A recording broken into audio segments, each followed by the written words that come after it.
Voilà, nous prendrons le temps de vivre, d'être libre, mon amour. Sans projet et sans habitude, nous pourrons rêver notre vie.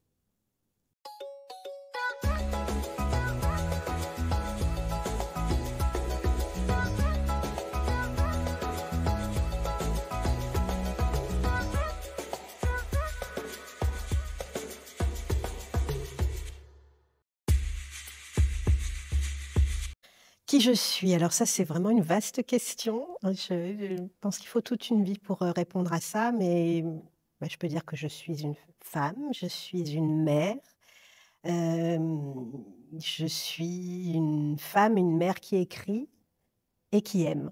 Voilà.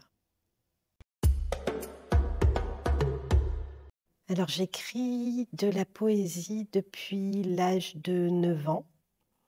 Hem J'adorais les mots, l'école, je crois que l'école m'a donné, en tous les cas, ce premier déclic pour, l'écriture de mes premiers poèmes. C'est à l'école que ça s'est produit. Je remercie, l'enseignante qui a eu cette idée formidable de nous demander, elle nous a, fait lire un poème et puis, elle nous a donné comme consigne: «À votre tour, écrivez un poème à la façon de ce poète».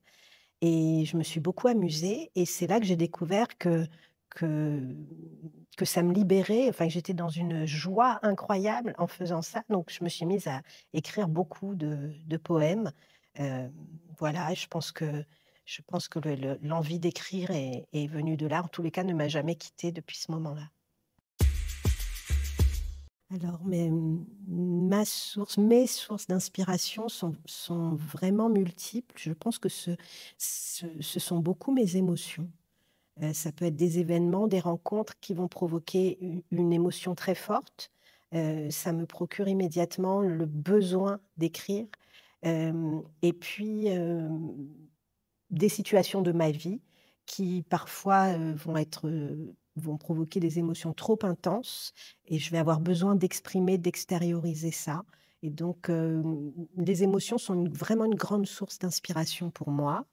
Les rencontres, les parfois une phrase que je vais entendre, heu et les rêves. Mon dernier roman, le début de l'écriture est venu de rêves que j'ai faits, donc les inspirations sont vraiment multiples. Oui, alors du coup, mon dernier roman s'appelle «Tout est devant nous». Il vient de paraître et c'est un livre qui parle de la liberté, de l'émancipation et qui raconte l'histoire de personnages ordinaires qui sont extrêmement sensibles et qui se sentent très mal dans la société actuelle, très à l'étroit et très très en colère contre, certaines injustices notamment et ils ne se connaissent pas au début de l'histoire et quand ils se rencontrent, il se passe un espèce de déclic, quelque chose d'un petit peu magique et ils sont guidés par des artistes morts.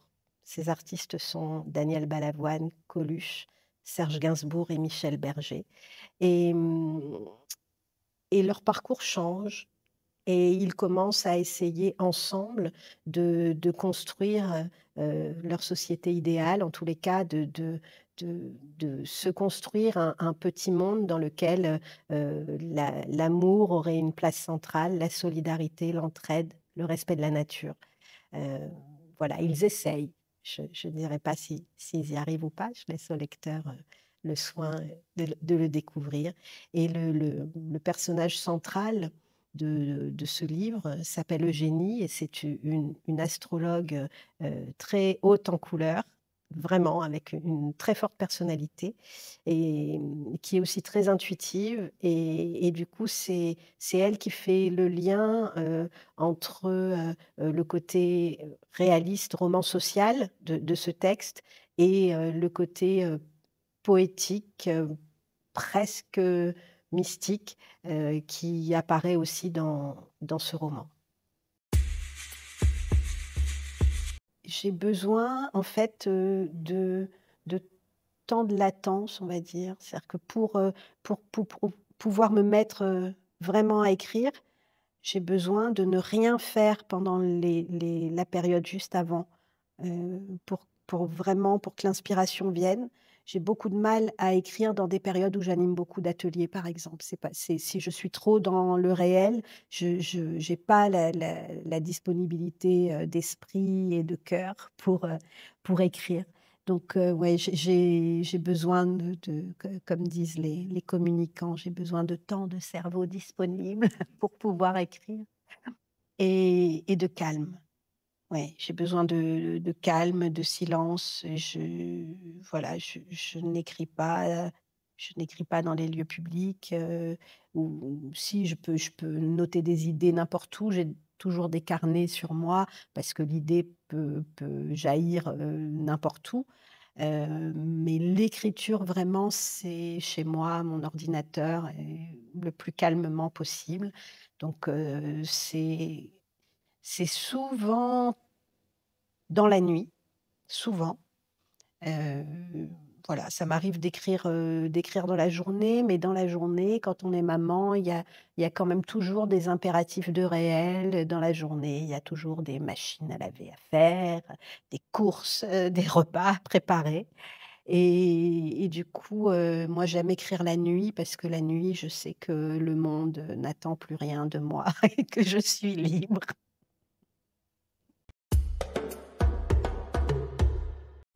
Je vais conseiller mon dernier grand coup de cœur, Julia Collin, «Avant la forêt», aux éditions Forges de Vulcain. Ça, c'est un très, très beau livre, vraiment un très beau livre, qui parle aussi du rapport à la nature, qui parle aussi, c'est un peu dystopique, c'est une société, mmh, ce sont des thèmes, c'est peut-être aussi pour ça qu'il m'a tant parlé, parce que j'étais en phase de retravail, de Tout est devant nous et du coup c'est ça faisait écho avec les thèmes sur lesquels je travaillais depuis plusieurs années, heu, voilà sur le rapport, la notion de groupe, de collectif, le rapport à la nature.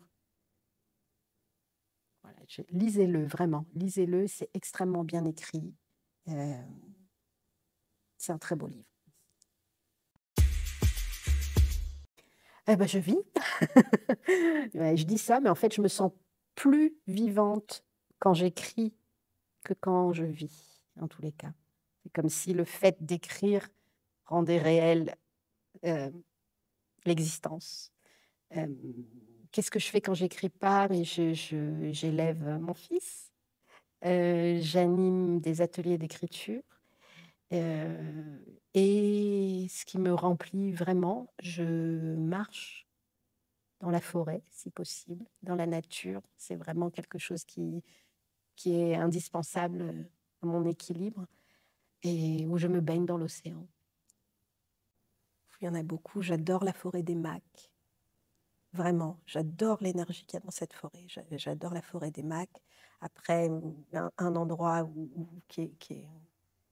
je vais moins, mais je trouve que c'est l'une des plus belles forêts de l'île, si ce n'est la plus belle, c'est la forêt de Marlongue, dans le sud sauvage, qui est vraiment magnifique. Et bah, plus près de là où je vis, il y a la forêt du Tévelave, que j'aime beaucoup aussi. Ah, plein aussi. Vraiment, c'est dur de choisir.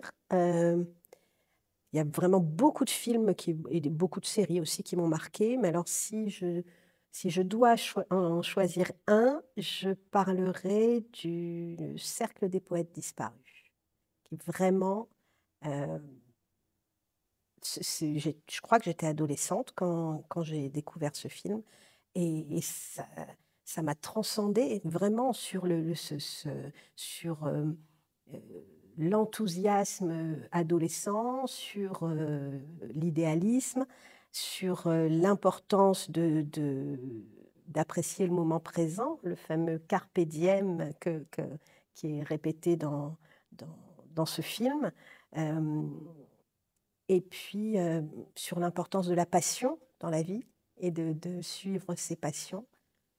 Ouais, c'est vraiment un film, et puis en plus, hem, ouais, j'ai envie de citer ce film-là pour une autre raison. Mon fils qui est adolescent l'a découvert au lycée cette année et a été autant transporté que moi à l'époque Et ça m'a beaucoup touchée de me dire que, bah, c'est quand même maintenant un vieux film et que ça puisse encore toucher les adolescents aujourd'hui, voilà, donc et puis, bah, là, évidemment, le rapport à la poésie aussi dans ce film-là. Moi, après avoir vu ce film, je suis allée découvrir, le recueil Feuilles d'herbe de Walt Whitman que je connaissais pas et j'ai beaucoup aimé. Donc voilà, Le cercle des poètes disparus. Je vais citer, ça va faire un peu ringard, mais j'aime tant cette chanson. Je vais citer Le temps de vivre de Moustaki. La mélodie, la voix, mais surtout le texte. C'est une chanson quand je me surprends à nouveau vouloir aller vite, parce que j'y travaille beaucoup, ça me demande beaucoup de travail à apprendre la lenteur. Euh, Cette chanson me rappelle l'essentiel. Voilà, nous prendrons le temps de vivre, d'être libre, mon amour. Sans projet et sans habitude, nous pourrons rêver notre vie.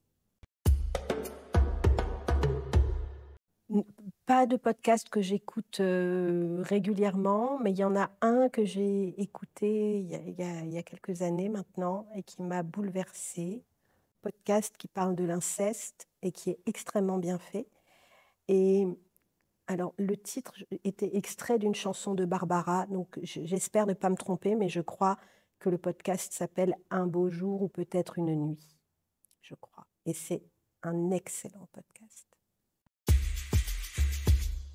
crois que j'ai pas vraiment de secret à... J'ai un jardin secret, comme tout le monde, mais en fait, ces secrets-là, entre guillemets, en tous les cas, des, des événements ou des pensées qui me sont très personnelles, me servent de matière à écrire.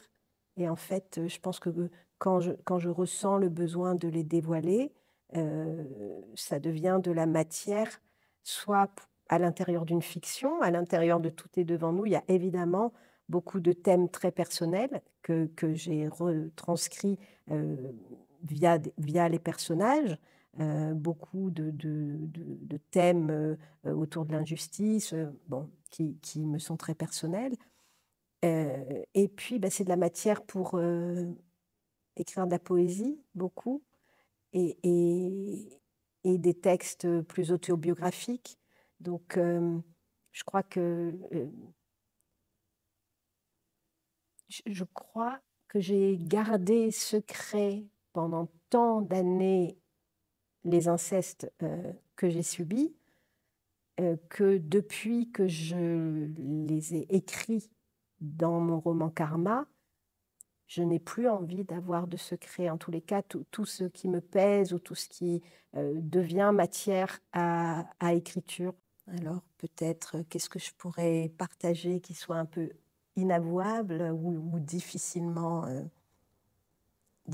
avouable. Ben aussi, c'est quelque chose que j'ai un peu dévoilé dans Karma. C'est mon rapport à l'invisible, on va dire, et que j'ai très longtemps, très longtemps refoulé, et surtout pendant toutes les années durant lesquelles j'étais journaliste, où il fallait être très cartésien, etc. Maintenant, je suis complètement libre avec ça, sur le fait que ben, il m'est arrivé de voir des choses, des personnes qui n'étaient plus de ce monde, et qu'il m'arrive d'entendre également des choses. Donc voilà, mais ces éléments-là, je m'en suis un peu servi dans Karma, et je m'en sers aussi pour le personnage d'Eugénie dans Tout est devant nous.